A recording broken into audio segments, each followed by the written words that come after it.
قاضی ایاز رحمۃ اللہ علیہ صاحب الشفا، انہوں نے اس آیہ کریمہ کی تفسیر میں کہ اللہ تعالیٰ اور اس کے تمام فرشتے نبی اکرم صلی اللہ علیہ وآلہ وسلم پر درود بھیجتے ہیں، یصلون علی النبی، اور اس کے بعد حکم کہ اے ایمان والو تم بھی حضور علیہ الصلوۃ والسلام پر درود بھیجو، درود پڑھو، اور آپ پر کمال ادب کے ساتھ کثرت سے سلام پڑھا کرو۔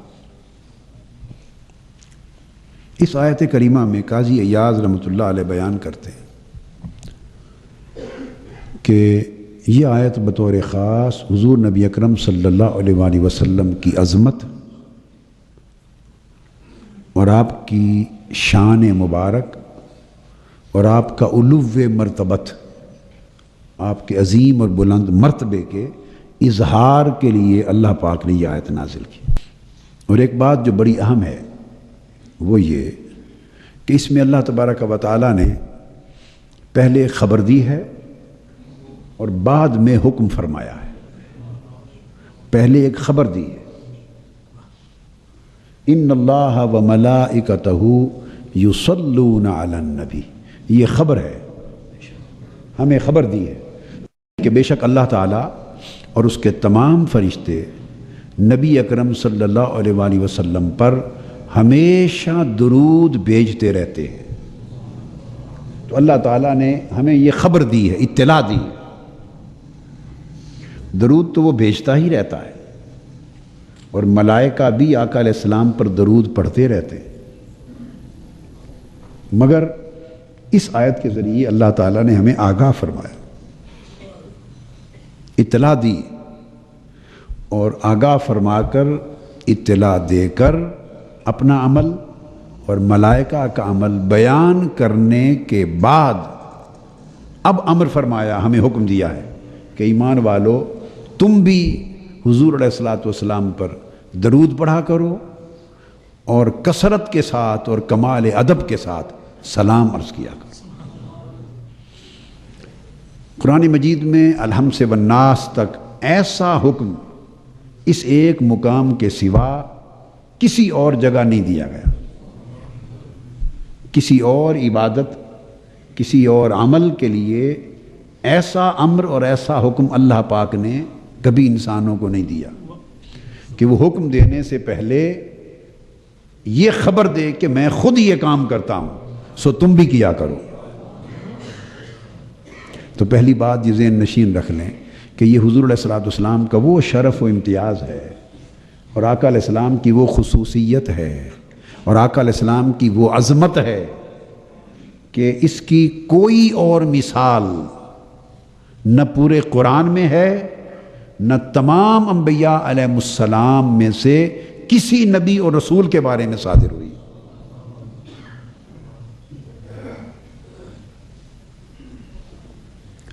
اور خاص بات، اللہ تبارک و تعالیٰ نے جب سلسلہ نبوت شروع کیا،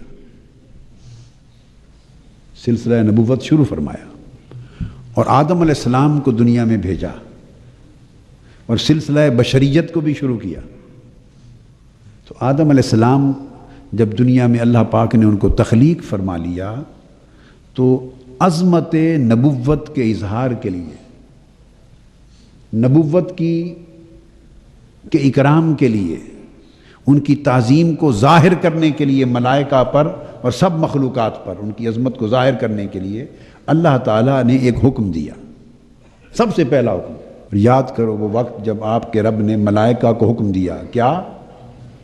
آدم کو سجدہ کرو۔ اب جو بات ہے وہ حکم سجدہ بھی تعظیم کے لیے تھا، عبادت کے لیے نہیں تھا، اور تعظیم فرشتوں سے کرائی اور فرشتوں سے سجدہ کروا کر آدم علیہ السلام کی عظمت کا اظہار فرمایا، ان سے تعظیم کرائی، اور اس عمل تعظیم سے آدم علیہ السلام کی عظمت کا، آپ کے بلند رتبے کا اظہار فرمایا۔ تو سجدہ ایک عمل تھا تعظیمی، ہر چند کے عبادت کے لیے نہیں تھا، لیکن اللہ پاک نے اپنے نبی کی عظمت کا اظہار کرایا ملائکہ سے، مگر خود شریک نہیں ہوا اس عمل میں۔ اظہار عظمت کے اس عمل میں، اظہار عظمت کے اس عمل میں اللہ پاک فرشتوں کے ساتھ خود شریک نہیں ہوا، یہ عمل فرشتوں سے کرایا۔ اسجدوا لآدم فسجدوا الا ابلیس، چونکہ یہ عمل ایسا تھا کہ اللہ رب العزت کی شان کے لائق نہیں تھا۔ سو بتانا یہ مقصود ہے کہ ایسے عمل کو منتخب کیا حضرت آدم علیہ السلام کی عظمت کے اظہار کے لیے جو صرف فرشتوں سے کرایا جائے اور وہ خود اس میں شریک نہ ہو۔ آپ میری بات سمجھیں؟ اگر عظمت کا اظہار کرانا تھا اور کرنا تھا تو حکم سجدہ نہ دیتا، اور بھی بڑے عمل تھے، کوئی اور ایسے عمل کو منتخب کرتا کہ اس عمل کے ذریعے آدم علیہ السلام کی عظمت کا اظہار اسی طرح ہو جاتا جیسے اب کرایا گیا۔ سجدہ کے بغیر کسی اور عمل کے ذریعے آدم علیہ السلام کی عظمت کا اظہار اللہ تعالیٰ کر سکتا تھا اور فرشتوں سے کروا سکتا تھا، مگر ایسا عمل چن لیتا کہ اس میں خود بھی کرتا، فرشتوں کو بھی ساتھ شریک کرتا، اور اللہ کی شان کے لائق بھی ہوتا، اللہ کی شان کے لائق بھی ہوتا، مگر نہیں کیا۔ وہ سب سے پہلا عمل تھا اس کائنات کی تاریخ میں عظمت نبوت کے اظہار کے لیے۔ تو جب سب سے پہلی کوئی دلیل دی جاتی ہے اور سب سے پہلا عمل کائنات اور خلق کے سامنے رکھا جاتا ہے، سب سے پہلا عمل، تو وہ اتنا بڑا مضبوط اور مستحکم رکھا جاتا ہے کہ اس سے بنیاد پڑ جائے۔ تو اللہ تبارک و تعالیٰ نے وہ عمل جو فرشتوں سے کرایا، اس سے آدم علیہ السلام کی عظمت کا اظہار تو ہوا، مگر ایسے عمل کو منتخب کیا کہ اس میں خود شریک نہ ہو۔ سو اس طرح باقی انبیاء علیہ السلام کی اپنے اپنے وقت میں ان کی عظمت کے اظہار اللہ تعالیٰ مختلف طریقوں سے کراتا رہا، مختلف طریقوں سے کراتا رہا، مگر کسی کی عظمت کے اظہار کے لیے اللہ تعالیٰ نے ایسا عمل منتخب نہیں کیا کہ جس میں وہ خود شریک ہو جائے۔ جب آقا علیہ السلام کا وقت آیا تو حضور علیہ السلام کی بھی عظمت کا اظہار چاہا، اس نے حضور علیہ السلام کی بھی عظمت کا اظہار چاہا، اور حضور کی عظمت کے اظہار کے لیے ایک ایسے عمل کو منتخب کیا کہ جو سب سے پہلے اس نے خود کیا۔ آپ نے دیکھا آدم علیہ السلام کے لیے جس عمل کو چنا وہ فرشتوں سے کرایا، اور حضور علیہ السلام کے اظہار عظمت کے لیے، آپ کے اونچے بلند رتبے کے اظہار کے لیے ایک ایسا عمل اللہ رب العزت نے چنا جو حضور علیہ السلام سے پہلے 1,24,000 یا کم و بیش انبیاء میں سے کسی کے لیے نہیں چنا تھا، اور اس عمل کو چنا اور چن کر حضور کے اظہار عظمت کے لیے اللہ پاک نے وہ عمل پہلے خود کیا، خود کر کے پھر اس کے ساتھ فرشتوں کو شریک کیا، اپنے ساتھ اس کے ساتھ ملائکہ کو شریک کیا۔ اللہ رب العزت نے خود کیا، ملائکہ کو شریک کیا، اور پھر جب اللہ اور اس کے فرشتے کر چکے اور کر رہے ہیں تو پھر اس واقعہ کی حضور علیہ السلام کی امت کو اور مخلوق کو خبر دی، اور خبر دے کے پھر حکم فرمایا کہ میں اپنے محبوب کی عظمت کے اظہار کے لیے محبوب پہ درود بھیجتا ہوں، اس کا رتبہ دنیا کو دکھانے کے لیے، اس کی عظمت پوری خلق کے سامنے آشکار کرنے کے لیے، اس کے مقام و مرتبہ کو پوری دنیا کے سامنے بے نقاب کرنے کے لیے، اور ساری مخلوقات کو اس سے آگاہ کرنے کے لیے میں اپنے محبوب پر درود بھیجتا ہوں، اور میرے ساتھ میرے سارے فرشتے بھی درود بھیجتے ہیں، اور اب فرمایا مومنو تم بھی میرے محبوب پہ درود بھیجا کرو، تم بھی میرے محبوب پر درود بھیجا کرو اور سلام پڑھا کرو۔ تو گویا ملائکہ سے انبیاء کی عظمت کا اظہار کرایا جاتا رہا، اور ان کی امتوں سے بھی نبیوں کی عظمت کا اظہار کرایا جاتا رہا، مگر ایسا عمل جو اللہ تعالیٰ خود کر کے اپنے نبی کی عظمت کا اظہار کرے، یہ صرف حضور علیہ الصلوۃ والسلام کے لیے منتخب کیا۔ اب اس آیت کریمہ کی ترتیب یوں ہے، فرمایا ان اللہ و ملائکتہ یصلون علی النبی، بے شک اللہ اور اس کے سارے فرشتے نبی صلی اللہ علیہ وآلہ وسلم پر درود بھیجتے، اور اے ایمان والو تم بھی حضور پر درود بھیجو اور خوب سلام پڑھو۔ اب اس کی ترتیب یہ ہے کہ اللہ تعالیٰ نے پہلے یہ اظہار کیا کہ حضور علیہ الصلوۃ والسلام کی شان مالا اعلیٰ میں کیا ہے، پہلے یہ بتایا۔ اب اگلا نقطہ بتا رہا ہوں، ہم ہیں سفلی دنیا میں رہنے والے، ہم عالم سفلا کے رہنے والے ہیں، عالم سفلا کے رہنے والے ہیں، سفلی دنیا کے رہنے والے ہیں، اسفل کائنات کے رہنے والے ہیں، اسفل السافلین کی دنیا میں، نیچے والوں کو، نیچے رہنے والوں کو حکم دینے سے پہلے بتایا کہ آؤ تمہیں بتاؤں کہ میرے محبوب کا مقام اوپر کیا ہے۔ نیچے رہنے والوں کو، چونکہ خود نیچے رہنے والوں کو اوپر والوں کی کیا خبر، نچلوں کو اوپر والوں کی اور اوپر کے عالم کی کیا خبر کہ اوپر کیا کچھ ہو رہا ہے، اور عالم سفلا کے مکینوں کو عالم علیاء میں کیا ہو رہا ہے اس کی کیا خبر۔ تو اللہ رب العزت نے یہ کیا کہ پہلے انہیں آگاہ کیا کہ سنو میرے محبوب کی شان میں اوپر کیا ہو رہا ہے، مالا اعلیٰ میں کیا ہو رہا ہے، اور بتایا کہ وہاں ایک ہی ذکر ہوتا ہے،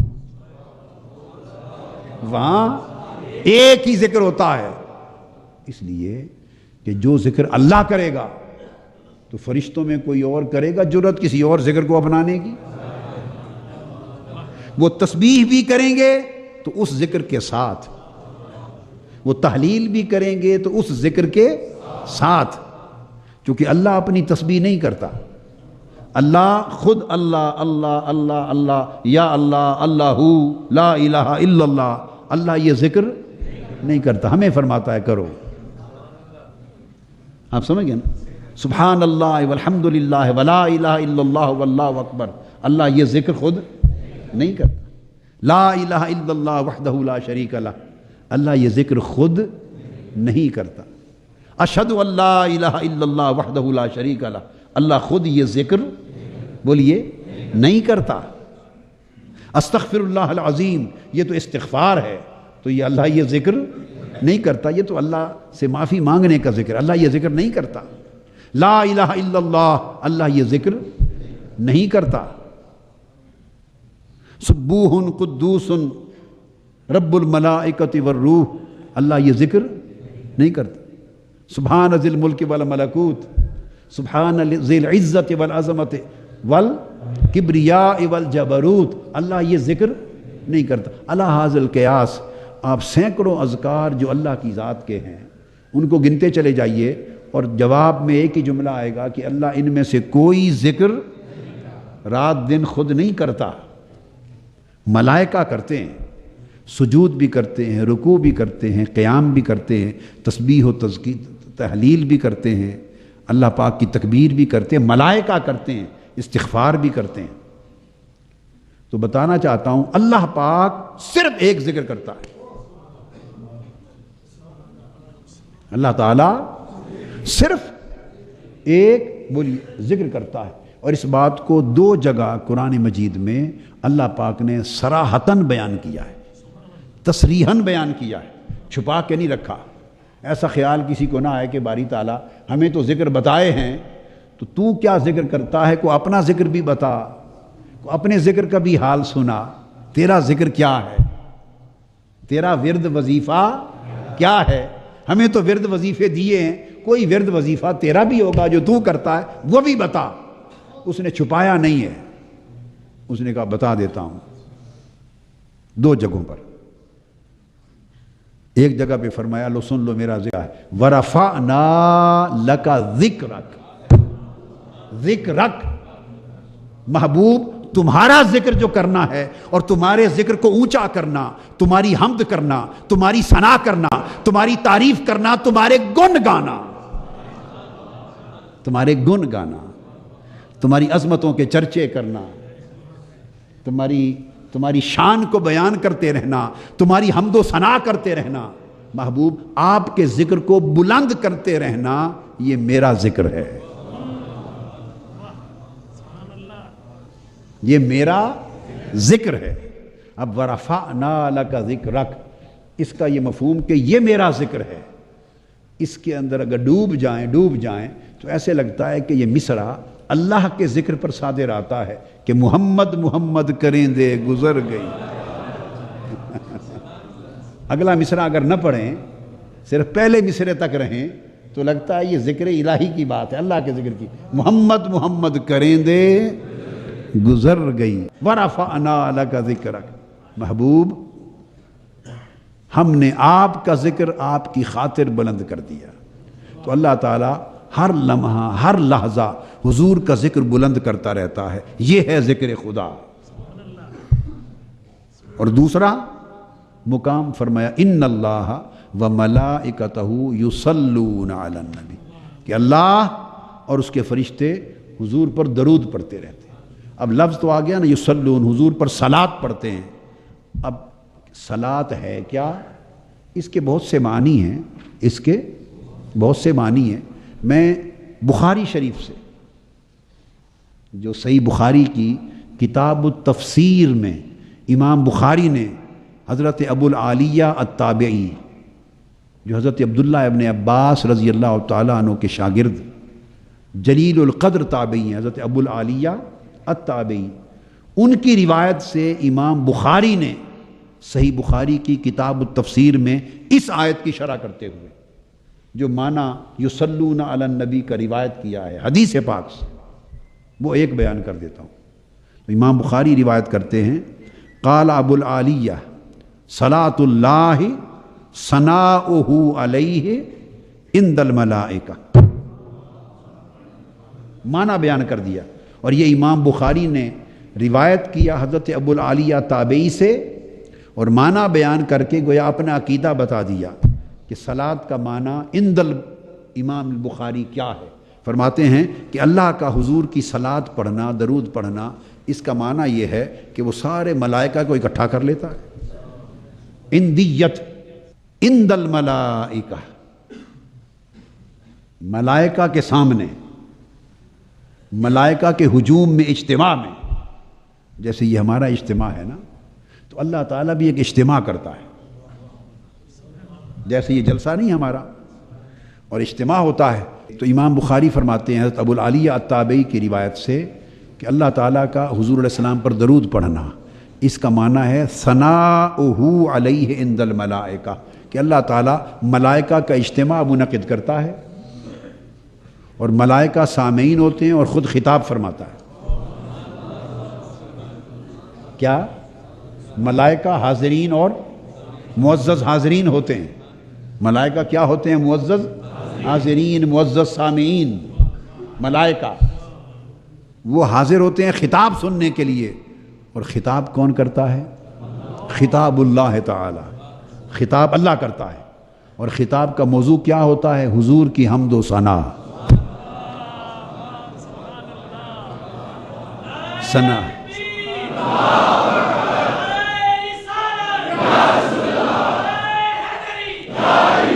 آقا علیہ السلام کی حمد و ثنا، حضور علیہ السلام کی تعریف، حضور کی شان بیان کرنا۔ حضور کی شان بیان کرتا ہے اپنی شان کے لائق، جیسی وہ بیان کر سکتا ہے۔ ہمیں کیا معلوم کہ حضور کی شان کیا ہے اور کیسے بیان کرنی ہے؟ حضور کی شان وہی جانے جس نے وہ شان دی ہے، جس نے حضور کو اس شان سے نوازا ہے، اسے ہی معلوم ہے نا کہ میں نے کیا شان دی ہے اور کیا کہنا ہے۔ ہم تو ایسے بس جو کچھ ہماری سمجھ میں آیا ہم تو وہی کہتے ہیں نا۔ وہ شان دینے والا اسے معلوم ہے شان کیا ہے اور کہنا کیا ہے۔ تو جب وہ حضور کی شان بیان کرتا ہے اس کو دوسرے مقام پر رفعت ذکر کہتا ہے کہ محبوب ہم آپ کا ذکر بلند کرتے رہتے ہیں۔ تو جب اللہ شان بیان کرے گا تو شان ہر لفظ سے بلند ہی ہوگی نا۔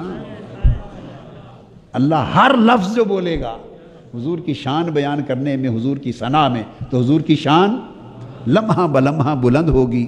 تو چونکہ بلند ہوگی اس لیے فرمایا وَرَفَعْنَا لَكَ ذِكْرَكَ، اور ملائکہ کے سامنے اللہ تعالیٰ حضور علیہ السلام کی حمد و ثنا کرتا ہے، شان بیان کرتا ہے۔ تو امام بخاری حضرت ابو العالیہ التابعی کی روایت سے بیان کرتے ہیں کہ ملائکہ کے اجتماع میں اللہ تعالیٰ کا حضور کی شان بیان کرنا، یہ معنی ہے ان اللہ و ملائکتہ یصلون علی النبی، یہ ہے درود پڑھنے کا معنی۔ اللہ یہ درود پڑھتا ہے حضور، اور وہاں بس ایک ہی جلسہ ہوتا ہے،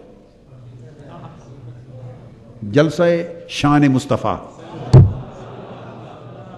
اجتماع شان مصطفیٰ، اجتماع ثناء مصطفیٰ، اجتماع ذکر مصطفیٰ، اجتماع رفعت مصطفیٰ، اجتماع عظمت مصطفیٰ، اجتماع منزلت مصطفیٰ، بس۔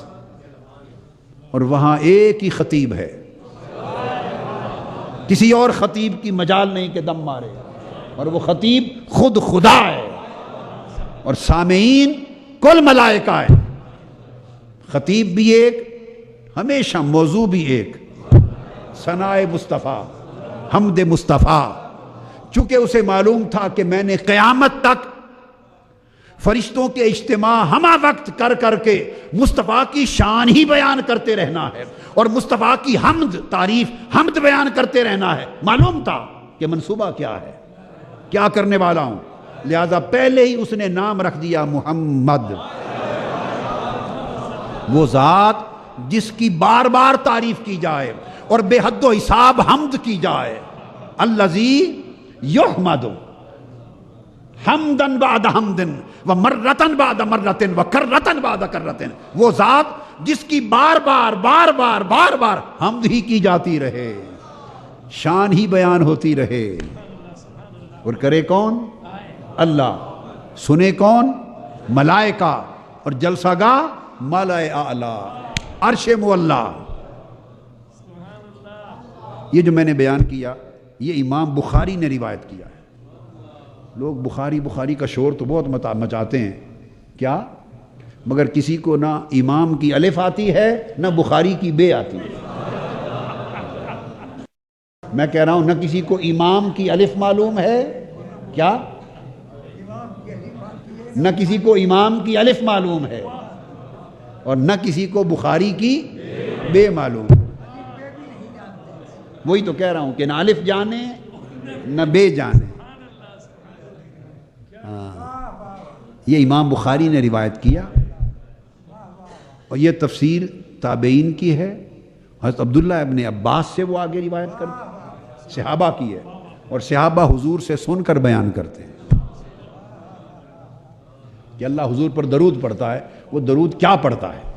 ایک سوال ذہنوں میں رہتا ہے نا، اس کے اور بھی بہت سے معنی ہیں کہ یوں پڑھتا ہے، یوں پڑھتا ہے، مگر میں نے آپ کو کہا کہ آج آپ کو معنی بتاتا ہوں جو امام بخاری نے صحیح بخاری میں حضرت عبداللہ ابن عباس کے طریق سے حضرت ابو العالیہ کی روایت بیان کی کہ حضور پر درود پڑھنے کا معنی یہ ہے، اگر کہتے نا صرف ثناؤہ علیہ تو بات مختصر تھی، اللہ حضور کی حمد کرتا ہے، ثنا کرتا ہے، یہ معنی ہے درود پڑھنے کا۔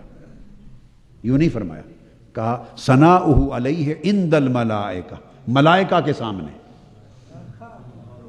ملائکہ کے سامنے شان بیان کرنے کا مطلب جلسہ نہیں تو اور کیا ہے؟ ملائکہ سامنے بیٹھے ہیں، تو جب اللہ کا جلسہ ہوگا تو 2 4 5 10 ہزار ملائکہ ہوں گے، کیا خیال ہے؟ وہ ہماری طرح کا جلسہ ہوگا؟ 1000 2000 5000 10,000 ملائکہ ہوں گے اللہ کے جلسے میں، یا لاکھوں ملائکہ ہوں گے، یا کروڑوں ملائکہ ہوں گے؟ آپ سمجھتے ہیں کیا کروڑوں بھی نہیں، اربوں ملائکہ ہوں گے؟ نہیں نہیں نہیں، اللہ کا اجتماع ہے اور بیان شان مصطفیٰ ہے، اللہ کا خطاب ہو تو کیا کوئی فرشتہ گوارا کرے گا یا اللہ کی عزت گوارا کرے گی کہ میں خطاب کر رہا ہوں اور فرشتے ارد گرد گھومتے رہیں؟ میری بات سمجھ آئی ہے؟ کوئی حاضر جلسہ نہ ہو ممکن ہے؟ خدا کا خطاب ہو اور فرشتے حاضر جلسہ نہ ہو؟ تو یہ لاکھوں کروڑوں کی اربوں کی بھی بات نہیں۔ آپ کہیں گے اتنے فرشتے ہیں؟ آپ سوچیں گے اتنے فرشتے ہیں، اتنا تو سنا ہی نہیں تھا کہ آپ نے کہہ دیا اربوں کی بھی بات نہیں۔ تو ہاں میں بتا دیتا ہوں، امام حاکم نے مستدرک میں حدیث روایت کی ہے، امام حاکم نے المستدرک میں حدیث روایت کی، حضرت عبداللہ بن عمر رضی اللہ تعالیٰ عنہ راوی ہیں، انہوں نے روایت کیا کہ اللہ تعالیٰ نے جب مخلوق پیدا کی تو کل خلق عرش سے فرش تک اور سدرۃ المنتہا سے تحت ثری تک کل خلق جو مخلوق پیدا کی اس کے 10 حصے کیے۔ کیا 10 حصے کیے؟ کل خلق کے 10 حصے، اور 10 حصوں میں سے 9 حصے صرف فرشتے بنائے۔ کل مخلوق کے 10 حصے ہوں اگر عرش سے فرش تک تو 10 حصوں میں 9 حصے تعداد صرف ملائکہ کی ہے، فرشتوں کی ہے، اور باقی بچا ایک حصہ، اس ایک حصے میں کل مخلوق ہے، اس میں انسان بھی ہیں، جنات بھی ہیں، چرند بھی ہیں، پرند بھی ہیں، نباتات بھی ہیں، جمادات بھی ہیں، حیوانات بھی ہیں، کل مخلوق باقی جتنی ہے جن و انس سمیت وہ سب ایک حصے کا آگے ٹکڑا ہے، جتنے جتنے اس میں سما جائیں۔ اور انسان تو اس ساری کائنات میں صرف زمین پر رہتا ہے، اور زمین اتنی بھی نہیں ہے ساری کائنات میں، یہ تو نظام شمسی کا ایک چھوٹا سا سیارہ ہے، زمین ایک سیارہ ہے، اور یہ کل نظام شمسی جیسے کروڑوں اربوں نظام اس کائنات میں ہے۔ تو اس لیے میں نے کہا کہ اربوں میں نہیں، کیونکہ اربوں میں تو زمین میں کل آبادی 606 ارب روپے ہے، 606 ارب ہے انسان سے 6 ساڑھے 6 یا اب شاید بڑھ بڑھا کے 7 ارب تک پہنچ گئی ہو، کل آبادی انسانوں کی کل آبادی 7 ارب ہے۔ تو 7 ارب ہیں انسان، پھر جنات، پھر حیوان، پھر سمندر کی مچھلیاں اور دیگر مخلوقات دریاؤں کے، پھر جمادات، پھر نباتات، پھر پرندے، پھر چرند، پھر پرند، پھر حیوان، پھر بہائم، پھر کیڑے مکوڑے، پھر جنات، نباتات، پھر جمادات، الغرض ساری مخلوقات کو پھر گنتے چلے جائیں، یہ ساری مخلوق انسان سمیت مل کر ایک حصہ بنے گا، اور 9 حصے ملائکہ ہیں۔ تو میں نے صحیح کہا کہ نہیں؟ کہ کیا خیال ہے اربوں میں ہوں گے؟ وہاں تو کھرب ہا کی گنتی بھی پیچھے رہ جائے گی، کم ہے، لہذا اس کا عدد اور اس کا شمار ممکن نہیں۔ میں نے صرف ایک حدیث پاک کی روشنی سے آپ کو ایک نکتہ بتا دیا، اور ایک حدیث پاک ہے، اس حدیث میں آقا علیہ السلام نے فرمایا، سیدنا عثمان غنی رضی اللہ تعالیٰ عنہ نے پوچھا کہ یا رسول اللہ، ملائکہ جو انسانوں کے ساتھ موکل ہے، جو انسانوں کے ساتھ مقرر ہے، ان کی تعداد کیا ہوتی ہے؟ آقا نے فرمایا ہر ایک انسان کے ساتھ 10 فرشتے صبح اور 10 فرشتے شام کو مقرر ہوتے ہیں۔ تو اب انسانوں اور فرشتوں کی تعداد کا اندازہ لگانا ہو تو 20 فرشتے تو آپ میں سے ہر ایک انسان کے ساتھ مقرر ہیں، تو تعداد ابھی 20 گنا تو یہی ہو گئی نا۔ تو 6 ارب انسان ہیں کل یا 7 ارب، اس کو ضرب دے دیں 20 سے، ہر انسان کے ساتھ 20 ملائکہ مقرر ہیں، ان کی الگ الگ ڈیوٹیز ہیں، 10 صبح اور 10 شام، ڈیوٹیز الگ ہیں، یہ نہیں کہ خدمت پہ لگے ہوئے ہیں، سارے الگ الگ ڈیوٹیز ہیں، حساب و کتاب بھی لکھ رہے ہیں، اعمال بھی لکھ رہے ہیں، دیگر معاملات بھی ہیں۔ تو عرض کرنا مقصود یہ تھا کہ اتنی تعداد ہے ملائکہ کی. اب بات وہاں آ گئی کہ ملائکہ بے حد و حساب، خربوں سے بھی بڑھ کر. تو اللہ پاک اجلاس جلسہ منعقد کرتا ہے. ملائکہ عند الملائکہ، ملائکہ سامنے ہوتے ہیں، اللہ کے سامنے ہوتے ہیں، وہ خطیب ہوتا ہے. وَثَنَاؤُهُ عَلَيْهِ، اور اس اجتماع میں اپنے خطاب میں حضور کی حمد و ثنا کرتا ہے. ہم تو خطاب کریں نا تو کچھ دیر حضور کی شان بیان کر دی، کچھ دیر نصیحت کے کلمات کہہ دیے، کچھ دیر تربیت کی بات کر دی، کچھ مکہ مدینہ کی بات کر دی، کچھ حلال حرام کے احکام بیان کر دیے، کچھ مسائل شریعت بیان کر دیے، کچھ مسائل فقہ، کچھ مسائل اعتقاد. ہم تو 100 موضوعات ہوتے ہیں جو بولتے رہتے ہیں، اس میں سے کچھ حصہ حضور کی شان کا بھی بیان ہوتا ہے. تو اللہ کا تو اور موضوع ہی کوئی نہیں ہے. نہ وہ فرشتوں کو حلال و حرام سمجھاتا ہے، ہائے ہائے، اس کا کوئی موضوع نہیں. اس کا موضوع ہے وَرَفَعْنَا لَكَ ذِكْرَكَ، ذکر مصطفیٰ اور حمد و ثناء مصطفیٰ، ایک ہی موضوع. یہ ہے اس کا درود پڑھنا. اب اندازہ لگایا کہ گوشہ درود کیا ہے. گویا سارا عرش اور مالا اعلیٰ رب کریم نے گوشہ درود بنا رکھا ہے. مالا اعلیٰ سارا گوشہ درود ہے، کائنات درود ہے، وہاں ہر وقت درود و سلام ہے. اب میں بتا رہا تھا جب اللہ کا ذکر ہر وقت حضور پر درود و سلام ہے تو فرشتوں کو بے شک کئی ذکر اس نے دے رکھے ہیں اور کئی عبادتیں دے رکھی ہیں، لیکن کوئی فرشتہ گوارا کرتا ہوگا کہ میں وہی ذکر کرتا رہوں جو میرے ذمے ہے اور ساتھ اس کے وہ ذکر نہ کروں جو صبح و شام خدا خود کرتا ہے. لہٰذا فرشتوں میں سے ہر فرشتہ بغیر کسی امتیاز کے اور کچھ پڑھتا ہو یا نہ پڑھتا ہو، ہر فرشتہ درود و سلام پر مصطفیٰ ضرور پڑھتا ہے. ہر فرشتہ حضور پہ درود و سلام پڑھتا ہے. اس لیے اس نے فرمایا ان اللہ وملائکتہ یصلون علی النبی، بے شک اللہ تعالیٰ اور اس کے سارے فرشتے، ملائکتہ یہ اضافت ہے جمع کی طرف، اس کے تمام فرشتے اللہ کے ساتھ درود پڑھتے. یہ پہلی بات اللہ پاک نے فرمائی کہ اوپر لوگوں تمہیں بتاؤں کہ اوپر کا حال کیا ہے. اوپر کا حال تو یہ ہے کہ وہاں تو ہر وقت جلسے ہی مصطفیٰ پہ درود و سلام کے ہیں، اور عند الملائکہ خطاب اور بیان بھی درود و سلام کے ہیں، حضور پر درود کے ہیں.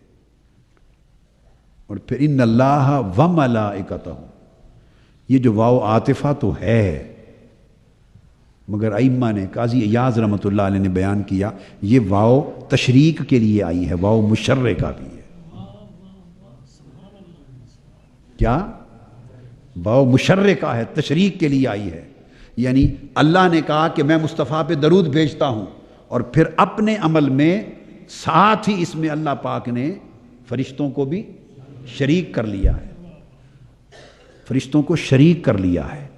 تو حضور کی شان خدا کی بارگاہ میں یہ ہے کہ وہ ہمیشہ کہتا ہے کسی کو میرے ساتھ شریک نہ کرو، کوئی میرے ساتھ شریک نہ بنے، کسی کو میرے ساتھ شریک نہ کرو.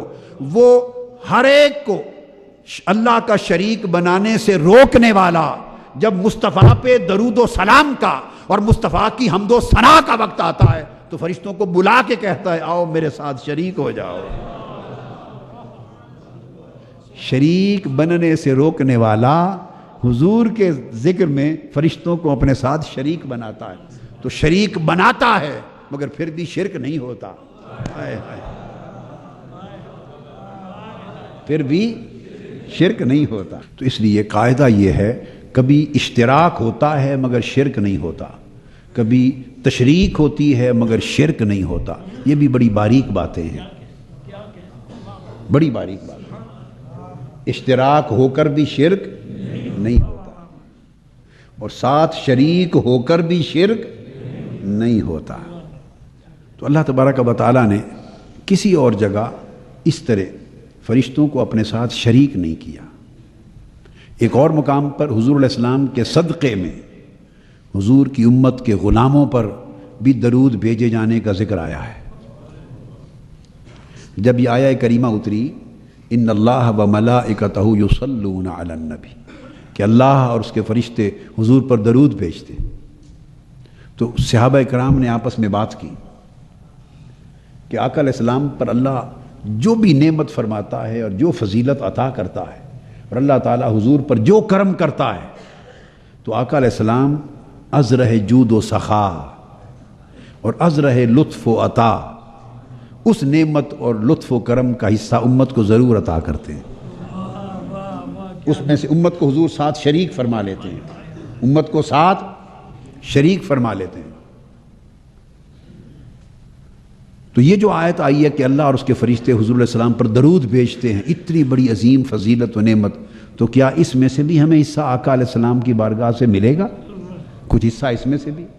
تو سیدنا صدیق اکبر رضی اللہ تعالیٰ عنہ نے آقا علیہ السلام کی بارگاہ میں عرض کیا, آقا کیا اس کرم میں سے بھی اور اس نعمت میں سے بھی, خاص نعمت سے بھی حصہ ملے گا کہ اللہ اور اللہ کے فرشتے حضور پر درود بھیجتے ہیں؟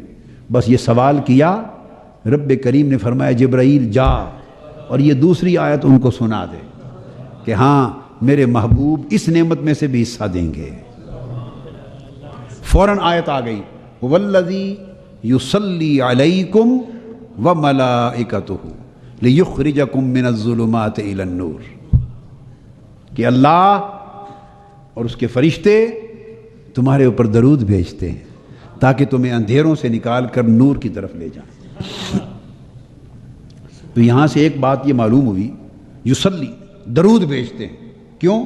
تاکہ اندھیروں سے نکال کے نور کی طرف لے جائیں. تو معلوم ہوا کہ جہاں درود پڑھا جائے وہاں نور پیدا ہوتا ہے, درود سے نور پیدا ہوتا ہے, اندھیرا ختم ہوتا ہے اور نور پیدا ہوتا ہے. سو درود و سلام پڑھنے والے اہل نور ہوتے ہیں اور درود و سلام نہ پڑھنے والے اہل ظلمت ہوتے ہیں, وہ تاریکی والے ہوتے ہیں. اور جو جتنا درود پڑھتے ہیں ان کو اتنا نور ملتا ہے. تو میں عرض کر رہا تھا, تو خوشخبری آ گئی کہ ہاں اللہ اس کے فرشتے درود بھیجتے ہیں حضور کے غلاموں پر. اب اس آیت کریمہ کے الفاظ پہ غور کریں. فرمایا هو الذی, بات مضمون ایک ہی تھا کہ اللہ اور اس کے فرشتے حضور کے صدقے سے حضور کے غلاموں پر بھی درود بھیجتے ہیں. جواب آ گیا اس سوال کا, مگر اسلوب بیان پہ غور کریں کہ کس طرح بیان کیا. فرمایا هو الذی یصلی علیکم وملائکتہ, اللہ پاک نے یصلی کا جو فعل ہے اس میں واحد کا, اس نے یصلی کے فعل کو اپنے ساتھ خاص کر لیا پہلے. والذی, وہ اللہ وہ ذات ہے, یصلی علیکم کہ وہ تمہارے اوپر درود بھیجتا ہے, وملائکتہ, اور اس کے فرشتے بھی, اور اس کے او عطف پیچھے آ گیا. مگر اللہ رب العزت نے بیسک سمجھیں بات, بیان کے اندر فعل میں لفظاً فرشتوں کو شریک نہیں کیا, مانن شریک ہوئے. کیا؟ مانن شریک ہوئے, مگر جو لفظ استعمال کیا فعل وہ واحد کا صیغہ. کیا استعمال کیا؟ واحد کا. فرمایا هو الذی یصلی علیکم, یہ نہیں فرمایا یا ان اللہ یا هو اللہ الذی یا هو اللہ وملائکتہ یصلون علیکم, نہیں فرمایا. یا اللہ وملائکتہ یا ان اللہ وملائکتہ یصلون علیکم, ایسا نہیں فرمایا. فرمایا اللہ تم پر درود بھیجتا ہے اور اس کے فرشتے بھی. تو کوئی عمل درود میں معنن وہ شامل ہو گئے, مگر لفظاً اللہ نے اپنے لیے جو فعل استعمال کیا صیغہ, اس میں فرشتوں کو شریک نہیں کیا. اب بات کو سمجھ گئے؟ اب اس کو بھی سامنے رکھ لیں. یصلی, وہ درود بھیجتا ہے اور اس کے فرشتے بھی.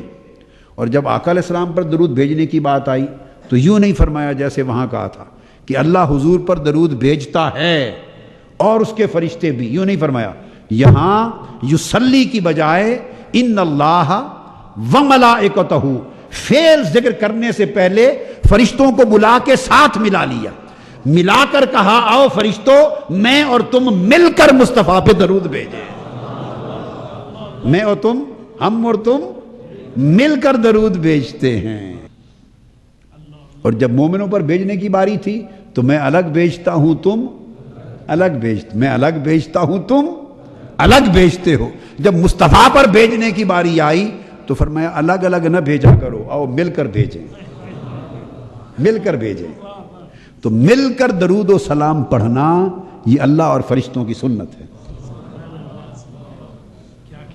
مل کر اکٹھے ہو کر درود و سلام پڑھنا، مل بیٹھ کر، مل کر کھڑے ہو کر، مل کر بیٹھ کر اجتماعی طور پر درود و سلام پڑھنا یہ سنت الہیہ ہے۔ تو فرمایا بے شک اللہ اور اس کے فرشتے یصلون، جمع کا صیغہ ہے، وہ درود بھیجتے ہیں۔ اور وہاں فرمایا والذی یصلی علیکم، اور اللہ درود بھیجتا ہے۔ اور اس کے فرشتے بھی، گویا فرشتے اپنی شان کے لائق بھیجتے ہیں اور اللہ اپنی شان کے لائق بھیجتا ہے، جدا جدا بھیجتے ہیں۔ مگر جب درود بر مصطفیٰ کی باری آتی ہے تو فرشتوں کو پہلے ساتھ ملا لیتا ہے اور پھر ساتھ ملا کر فرماتا ہے یصلون، ہم سب مل کر بھیجتے ہیں۔ لہذا مومنو تم بھی بھیجا کرو۔ تو اللہ تبارک و تعالیٰ نے اس طرح تمام ملائکہ کو دائماً ابداً اپنے ساتھ عمل صلاۃ میں شریک کر لیا ہے۔